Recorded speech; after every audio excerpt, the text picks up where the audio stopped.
Life and death depend on this discourse. That's what makes the Gita special.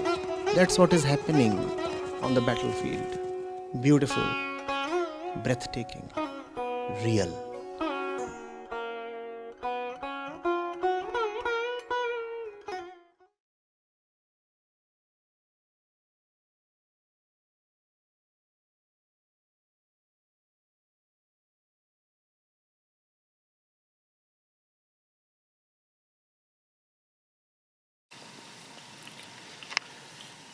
Devji says, Dear Acharya ji, Pranam. Buddha says, difficult is life as a monk, difficult is it to delight therein. Also difficult and sorrowful is the household life. Suffering comes from association with unequals. Suffering comes from wandering in samsara.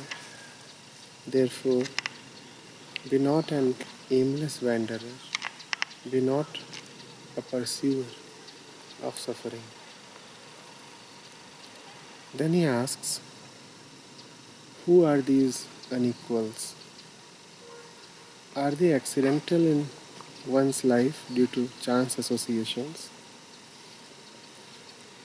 I have not chosen my parents or my situations that I am born with.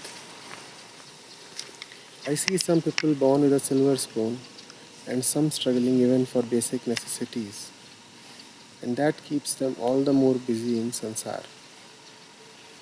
Is there a universal law that decides all this, or is everything accidental?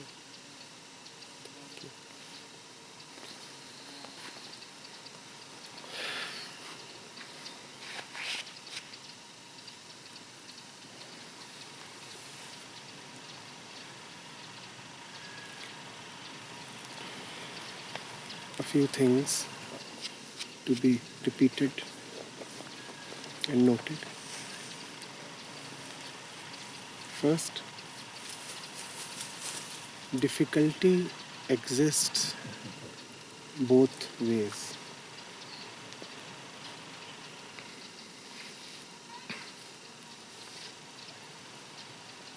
There is strife and conflict in either direction. You can exist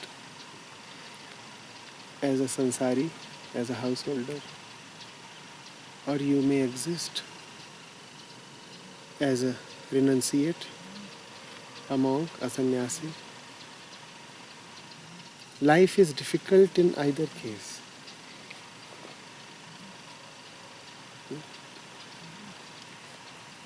The second point to be noted is that suffering comes from association with unequals. Suffering comes from wandering in samsara.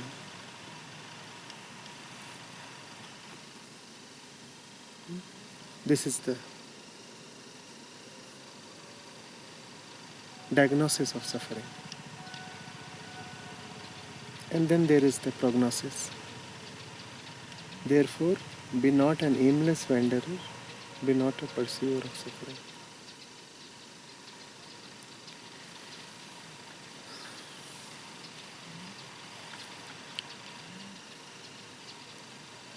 To be born is to be born shackled.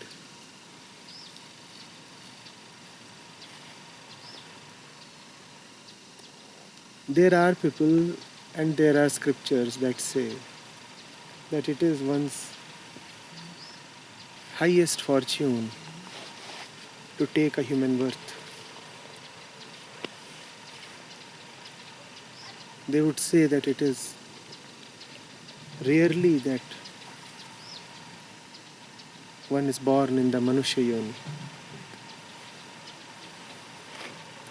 Ask them and they will say that human beings are privileged to be human beings and not a tree or an animal or sand or a cloud.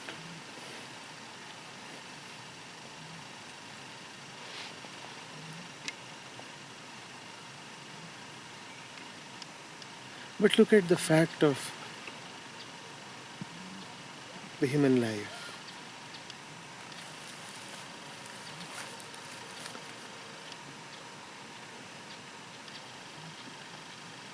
All that you call as the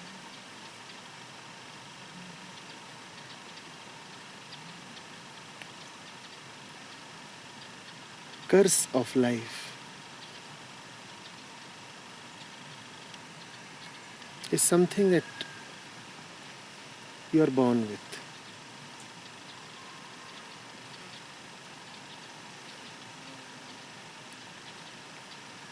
At some point in life, you say the senses get distracted. You didn't acquire the senses, you were born with them. At some point, you say that your inherent tendencies are too strong to be reined in or to be purified. The society didn't give you your inherent tendencies, you were born with them. Because of the presence of the inherent tendencies, one gets easily conditioned.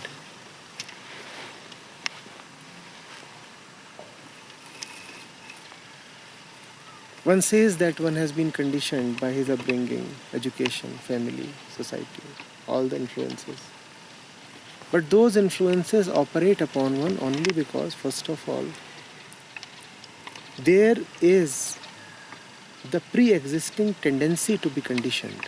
Without that tendency, how could have the society corrupted you?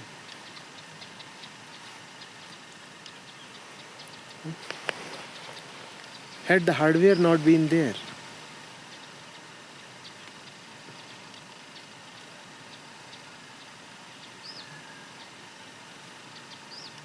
how could the software have operated? Where was the place for the software to sit?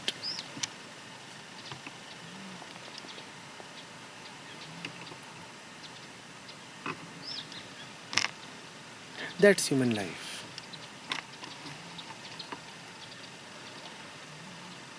Born shackled and with a tendency to acquire more shackles. Born diseased and with such low immunity towards disease that one would keep acquiring more infections as one moves through life.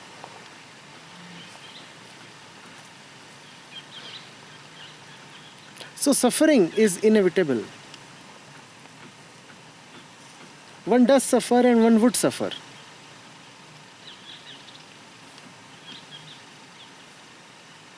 So one has to then make his way through the suffering. And because one is steeped in suffering, surrounded by suffering within and without, it doesn't matter what the direction of one's movement is. One would be moving in suffering.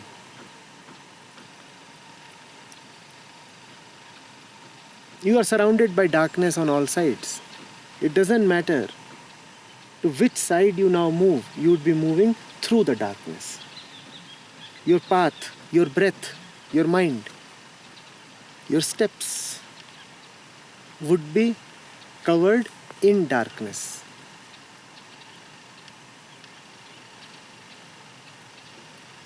In darkness would be the echo of your footsteps.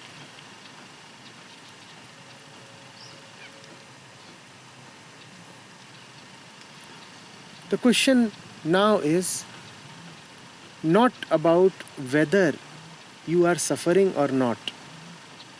One is suffering, and that is inevitable. The condition is inexorable and indisputable.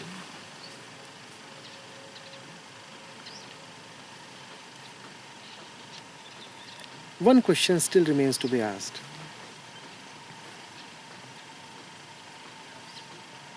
What is the destiny of the movement? What is the direction of the movement? Yes, it doesn't matter whether you move right or left, you are moving in darkness. But where are your ways leading you to?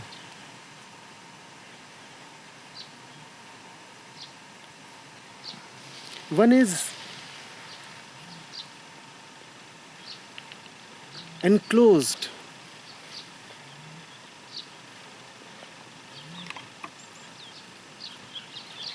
jailed in a large and dark room.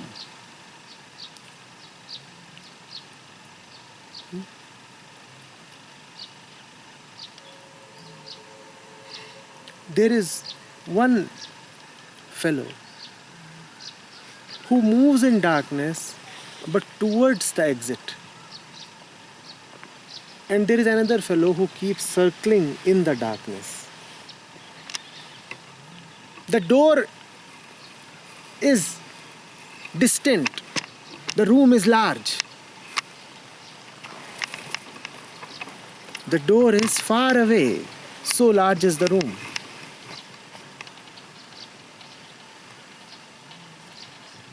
So when one is moving towards the door, the movement would still be in the dark.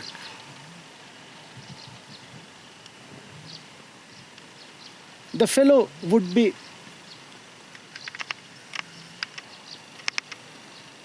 searching, hobbling, stumbling, falling, like any other mover in that room.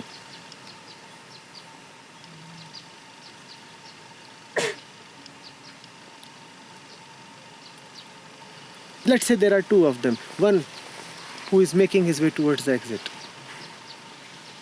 It's a tortuous way. There is no straight line. He does not know. He's in the dark. But still, he is determined to reach the exit. Fall, get hurt, be misled, get up, change direction, correct yourself, be resolute and keep moving. This is one person. And there is another one who has not only no hope of redemption, but has also cleverly adjusted himself to the darkness.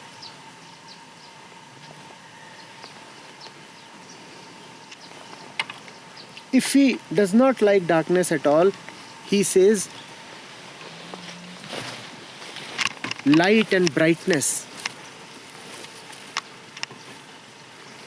are going to be within the room.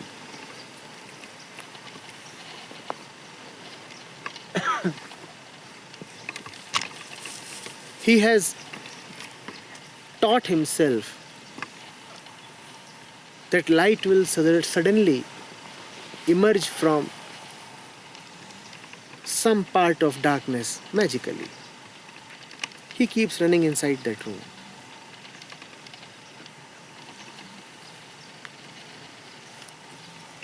At the first glance, both appear to be doing the same thing. Both are tottering. Both are struggling. None of them seem to have any clarity.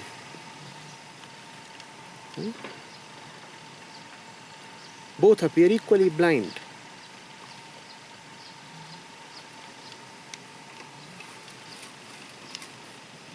As the Buddha has said, both of them are suffering.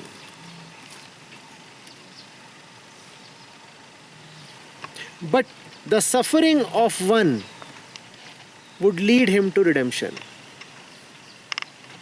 He has used suffering as a tool. And the suffering of the other would lead him to deeper suffering. That is the difference between the suffering of the monk and the suffering of the householder. The monk suffers, and sometimes he suffers even more than the householder. But his suffering comes to an end. And the suffering of the householder, the sansari, just keeps on increasing. Situations keep on becoming more and more bleak for him.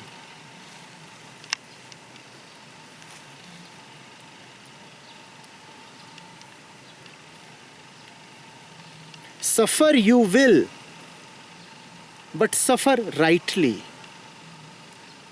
That's the point. It doesn't matter where you are, there or here, you would suffer. But if you have to suffer, at least suffer in a way that has a possibility of bringing the suffering to an closure. Why suffer endlessly?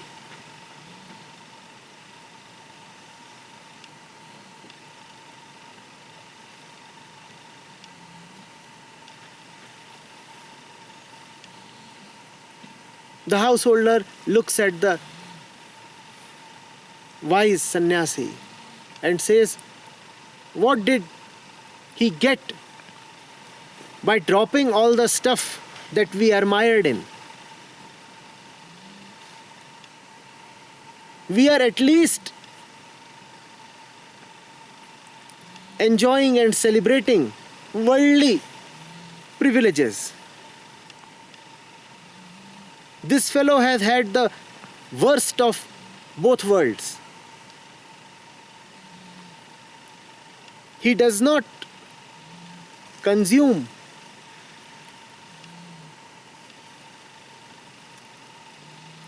the stuff offered by the world. There is no delight for him in samsara. And equally, we don't find him getting any delight from the beyond. He has lost both ways. And that's a powerful argument.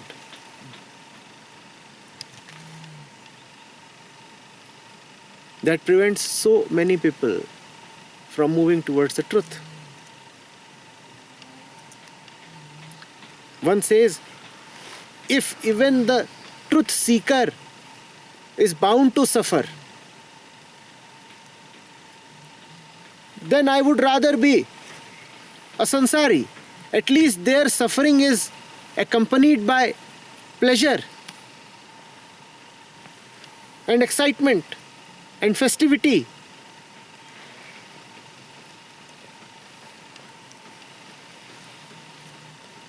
Here there is suffering and only suffering.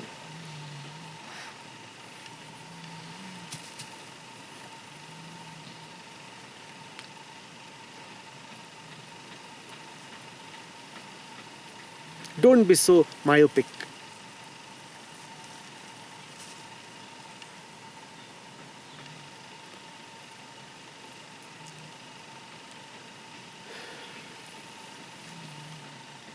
Don't choose short-term gratification.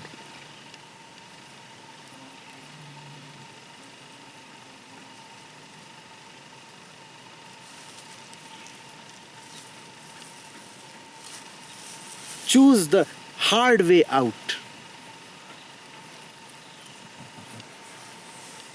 Be prepared to make tough decisions.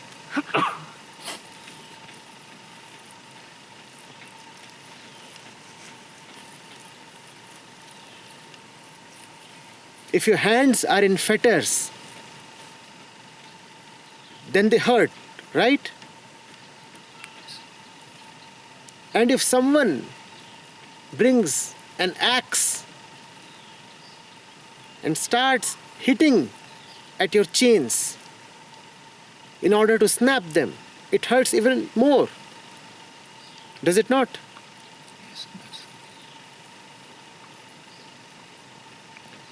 You may even get a fracture in the wrists.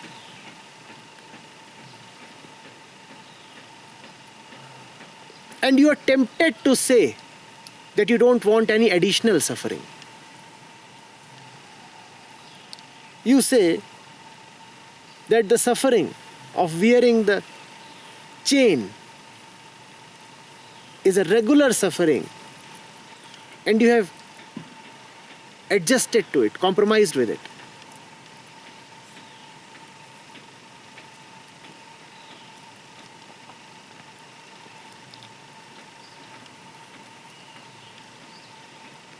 You are tempted to say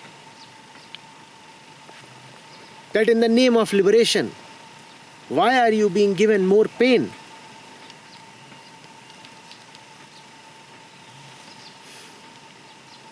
You have images of liberation in which the liberated one is smiling his way to the heaven, all blissful and covered in delight. And here you find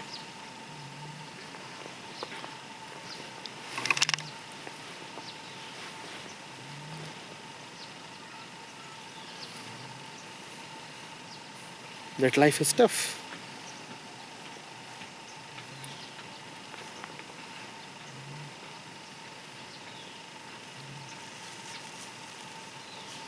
The Buddha is saying, don't be an aimless wanderer.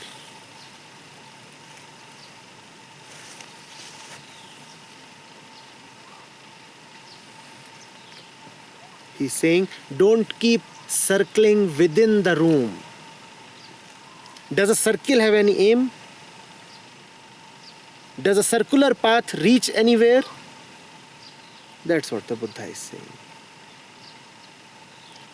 You have been going round and round since ages. Why aren't you still exhausted? Woeful is your stamina. You just keep running and running. Why don't you just drop down? Had you invested even a small fraction of this energy in moving towards the exit with determination, you would have been out by now. But look at your immense patience. You're an extremely tolerant fellow.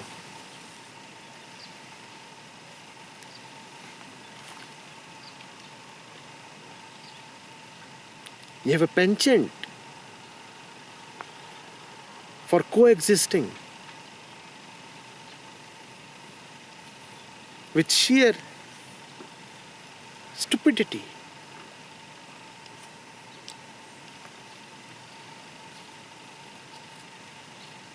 If you must move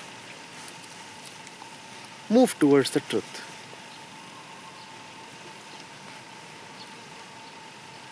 And moving you are. Move you will. Make sure your every step is towards the truth. Don't make any random movements at all. Don't make any conditioned movements at all.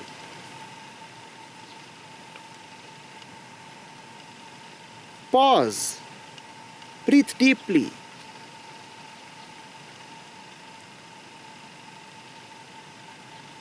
And resolutely move only towards the exit.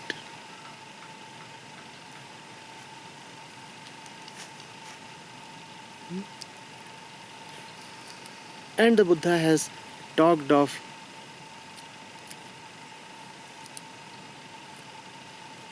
unequal association. He has said suffering comes from unequal association.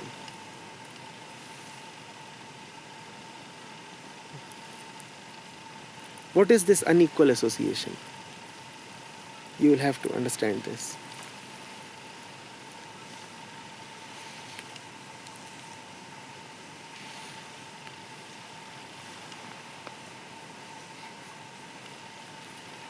That which you are is not in the same dimension as anything that you usually get associated with.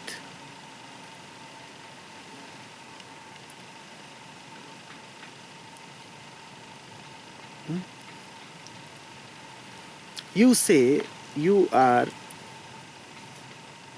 a man or a woman. Now the man or the woman can be seen, touched, named, felt, experienced. Show me where are you when you say that you are a man.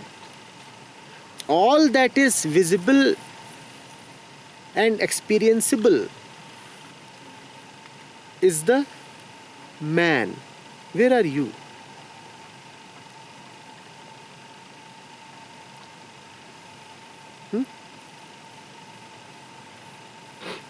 When two blocks of wood get associated with each other,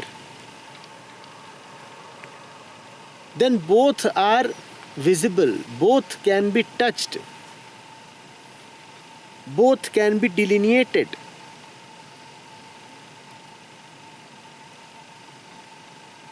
But when you get associated with something, only that something can be touched and felt and experienced. Where are you?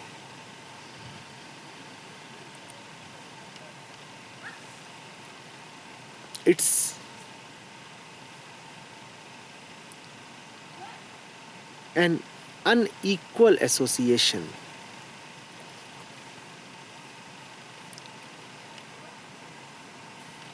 You are that which is intangible.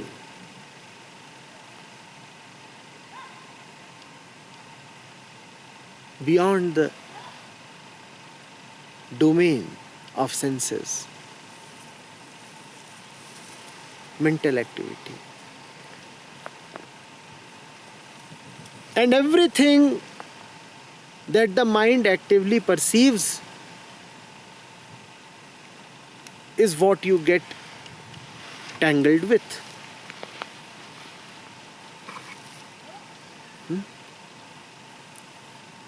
Oil and water do not mix. And oil and water can be somehow made to mix. You and the world, you and material can never rightly go together.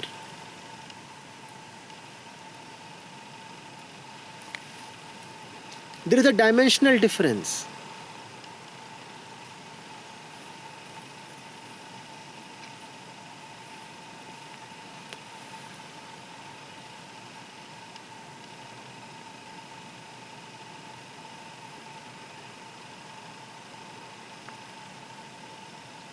You cannot add.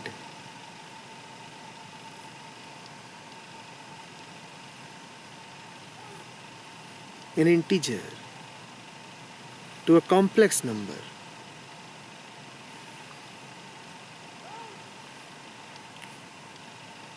And get a meaningful result.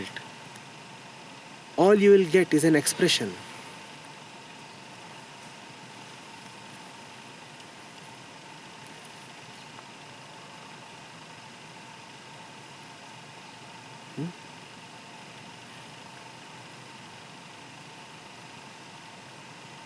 You are the viewer, the watcher of everything. Then how can you be one with the same things that you watch?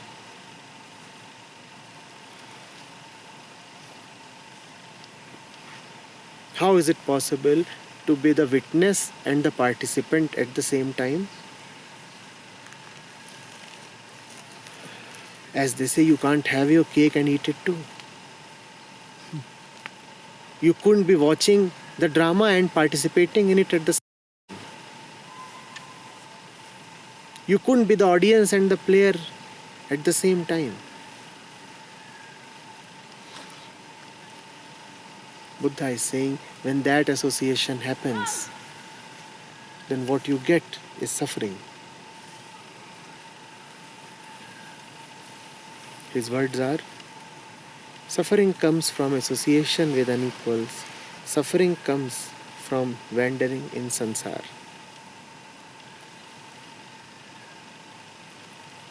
Association with unequals firstly means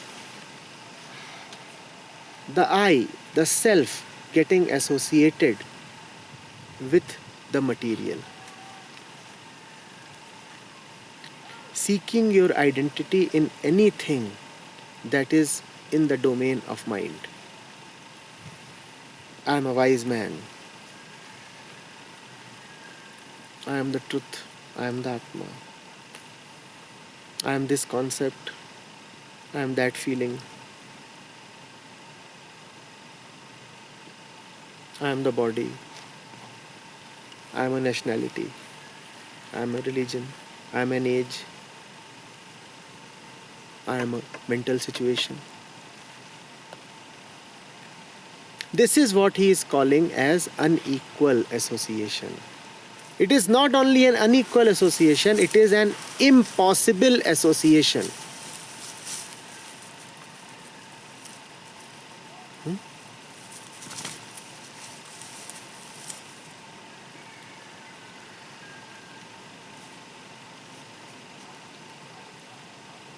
It's like the ant wedding the elephant.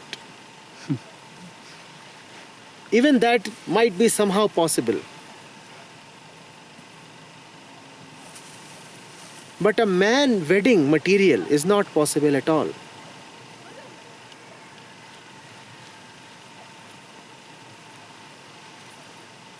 But we materialize the impossible every day. And therefore, suffering.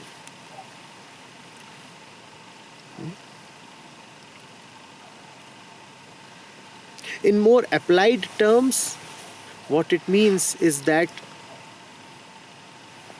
you should not get associated with those who are too associated with the world. If you are someone who lives in detachment, and then there is someone who lives steeped and mired in attachment, then do not get associated. This association will be painful for you. Why do you think the man who is weaving circles upon circles inside circles in the room is behaving in such an idiotic way? Because he has association. He is not really alone. He is following the crowd. And the crowd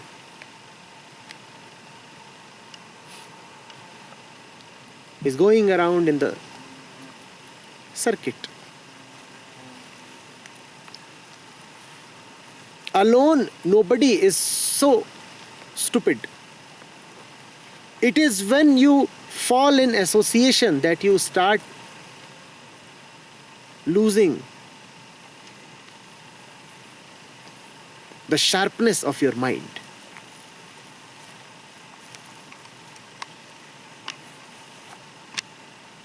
If you get associated with those inside darkness, then you will be destined to forever remain inside darkness.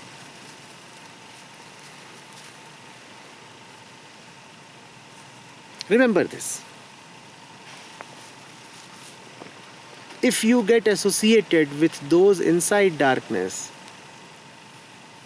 your association will compel you to forever abide in the darkness. What does that mean? Because we are citizens of darkness.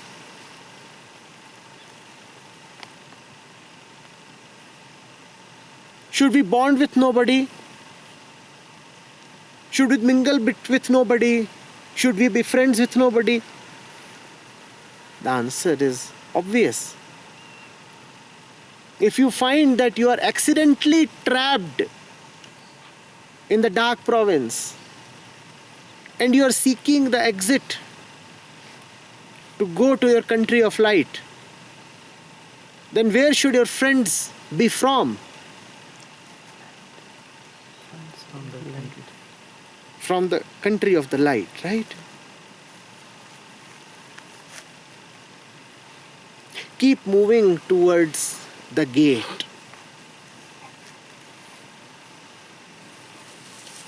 And then something absolutely magical happens. Because you are displaying great love for the gate, because you are displaying great commitment towards light,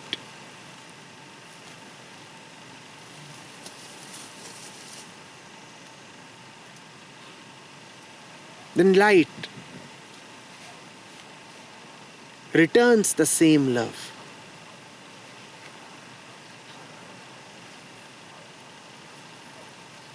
Because you are moving towards light, light too moves towards you. Light enters darkness to guide you. Light appears in front of you in the middle of darkness to guide you. So you won't be deprived of company or association. You will have somebody to talk to be with, to mingle with. You won't be lonely in the evenings. There would be somebody with whom you can sip a cup of tea. But there won't be too many of them, you see. If you are looking for numbers, then the numbers belong to darkness. It would be one odd fellow, the ambassador of light, who would come to you. And one is enough. As they say,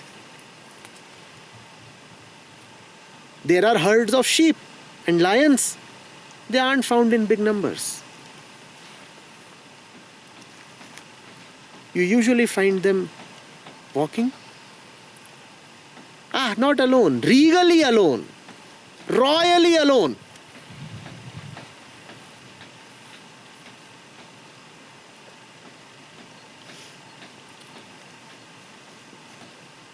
There is a beauty about their aloneness.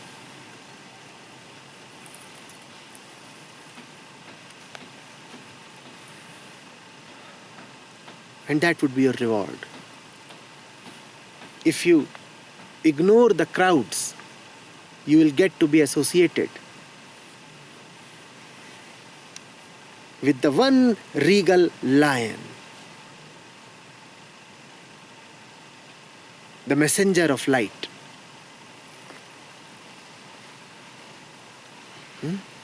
Is that a bad deal? Are you losing something in this trade-off? Not sure? Light hurts?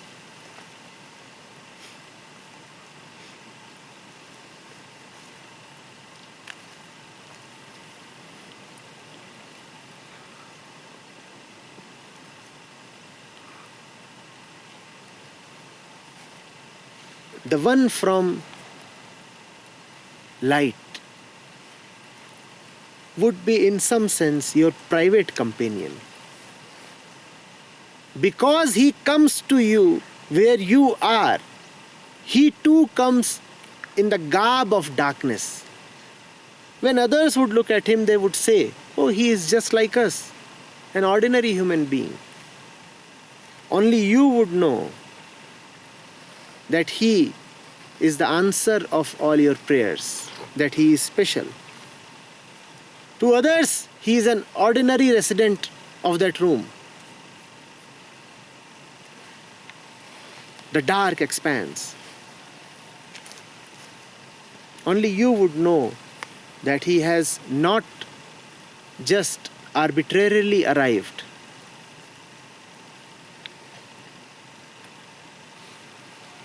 He has appeared because you were resolutely moving towards the exit.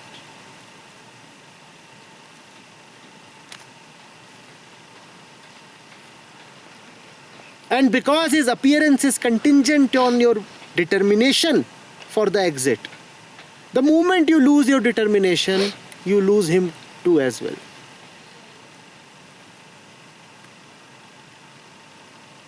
You lose your determination and you have lost him. He would suddenly vanish. Or if he still remains visible, he would be visible only like the other usual residents of darkness.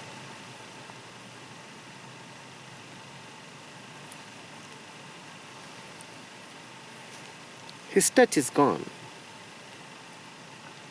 His ability to help you would be gone.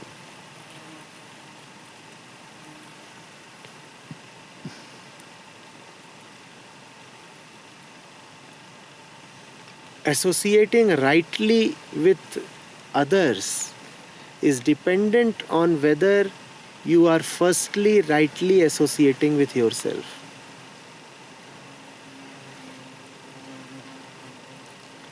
To dissociate with the materialists, first of all, you will have to dissociate yourself with the material.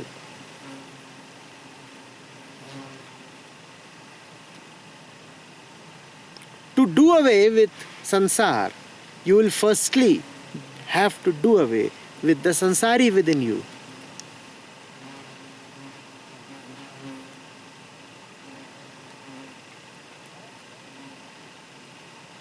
The mind is tempted on reading the Buddha's words. The mind wants to use those words. Buddha is saying, don't be with unequals. The ego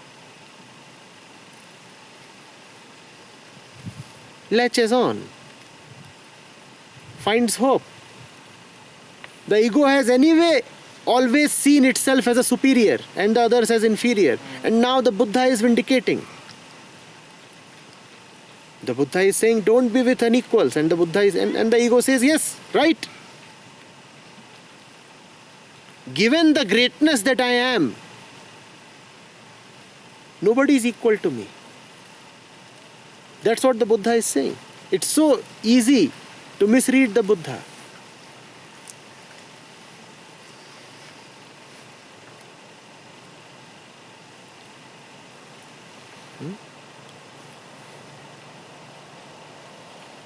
Dissociate with that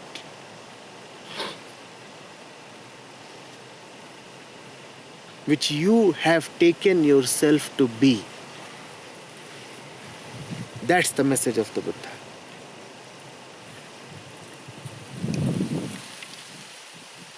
And then the right association would just happen somehow, magically.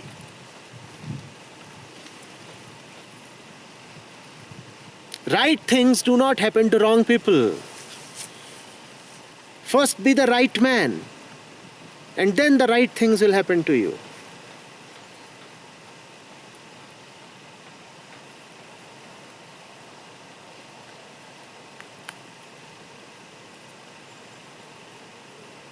When the flower blooms, the bees and insects and birds come to it. What comes first? The blooming.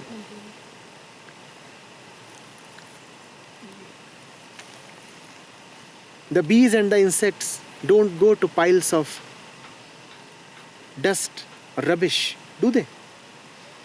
And even if they go there, would the rubbish transform into a flower? Transformation is primary. And then you get beautiful bees to be associated with. Just by bringing bees to yourself somehow, through some clever method or forcibly, you won't turn into a flower.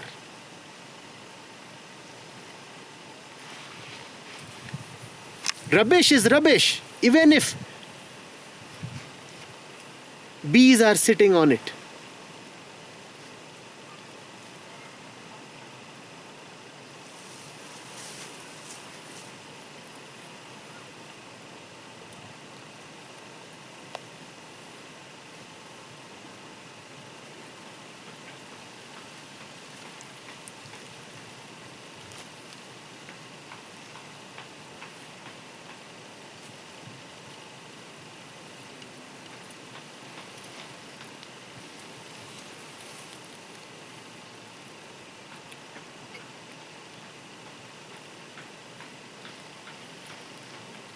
The I can rightfully associate only with God.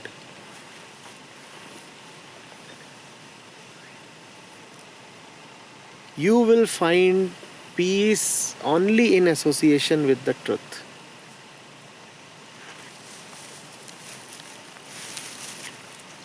If your earthly associations lead you to the truth, they are welcome. But if they are a hindrance in your way, put them aside.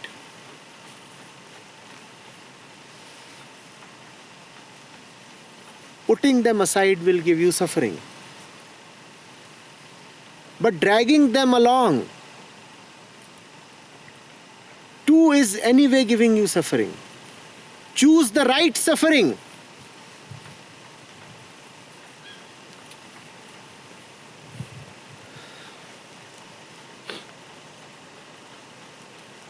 The Buddhas don't lie to you. They don't promise fake heavens. They don't offer you shortcuts to liberation.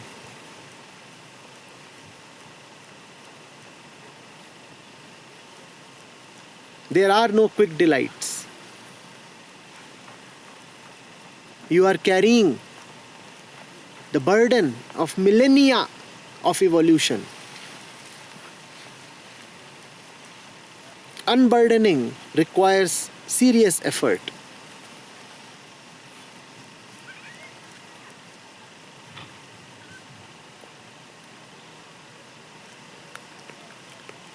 Let the effort be in the right direction. Effort is required to unburden, and effort can be used to increase the burden as well. Make sure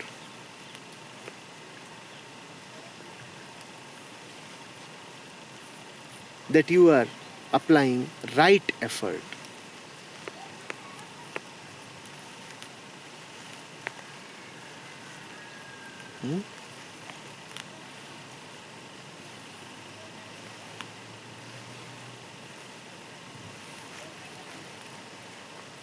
When you are with the sansar punishes you. When you are with the guru punishes you.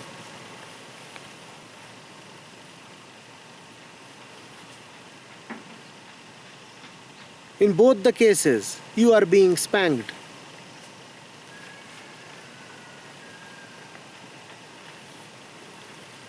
If getting slapped is your fate, at least ensure that you are getting slapped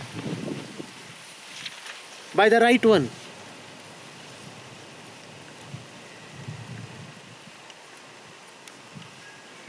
If you escape the guru, it is not as if the slapping would come to an end.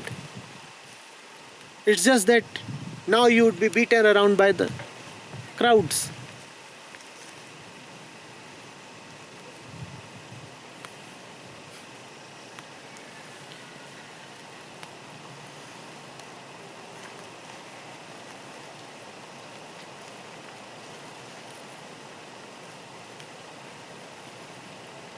Associate wisely.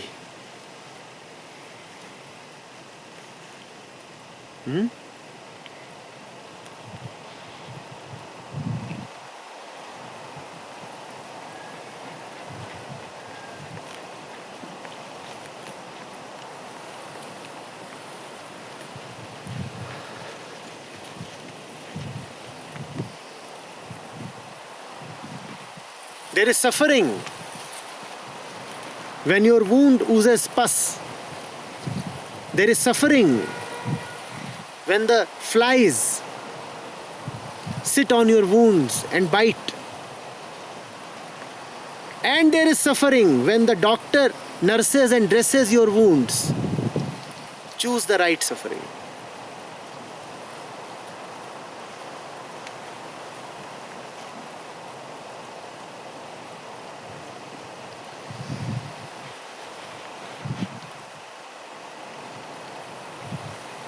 Associate with the one who comes from light. Don't associate with the one who is from your own place. Associate with the one who is a foreigner. It is strange. But the one who is a foreigner is the only one who is from your native place.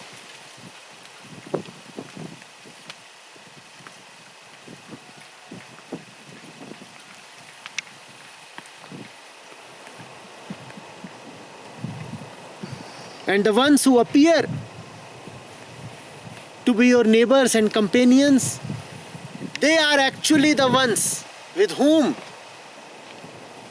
you can have no company, because they are actually aliens.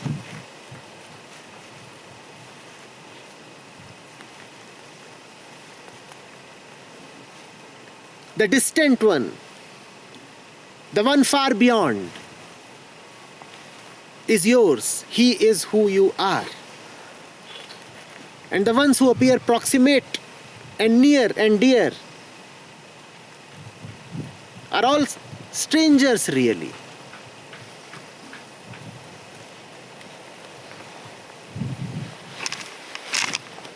Avoid them for your good and their good.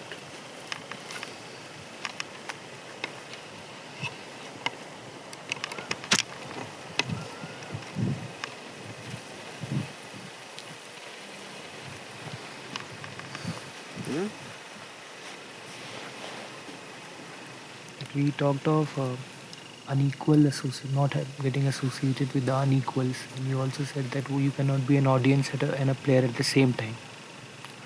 I also remember us discussing about Osho and the cars he used to drive and what his trick was in the whole game. So he was certainly associating with the unequals, with the material. No? The guru doesn't associate with the student. The guru blesses the student. There is a great difference. The guru doesn't hobnob with the student. He doesn't mingle with the student. Even if mingling appears, it is a tool to transform the student. When you get associated with someone, the association cements and preserves your identity and the identity of the other one.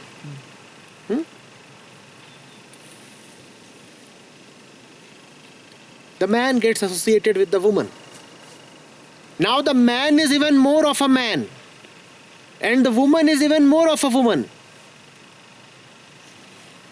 The man was alone, he was less of a man. In the presence of the woman, have you seen how manliness arises? The woman was alone, she was less of a woman. In the presence of the man, she becomes even more of a woman. So when the man and the woman come together, their respective identities get even more reinforced, stronger and concrete.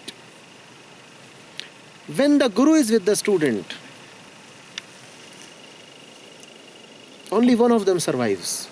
The other's identity has to dissolve.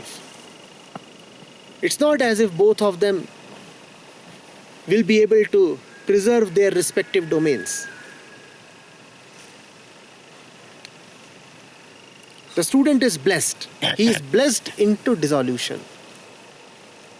The guru is coming close, not to preserve the student, but to serve the student, to bless him, to take him into the beyond along with him.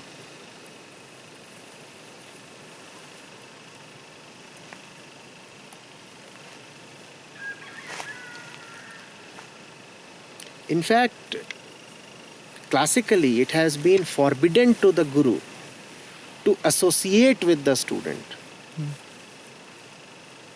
The guru must always be alone. Any association that he has must be very carefully and wisely done in interest of the student.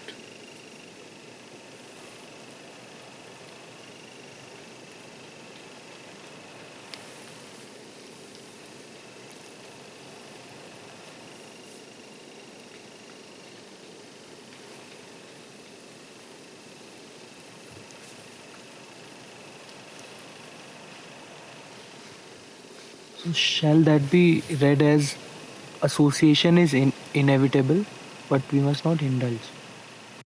See it, you will. No. When I talked of association, I talked of association in terms of the other becoming a part of your identity.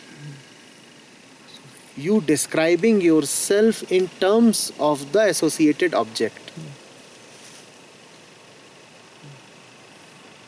That the Guru never does.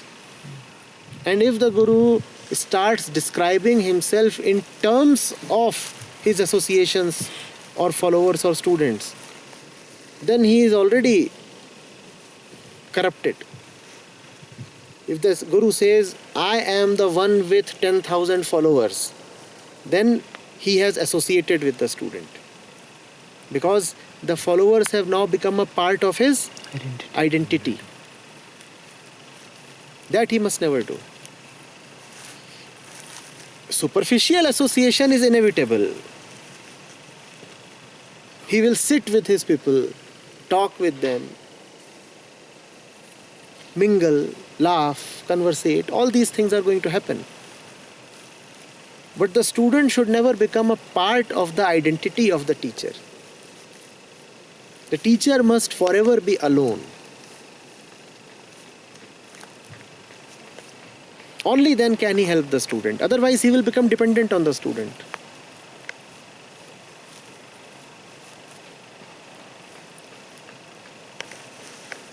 The teacher must always be a bit of an alien. On one hand, the student must strive to understand the Guru. On the other hand, the student must never be able to fully comprehend the Guru. The teacher must be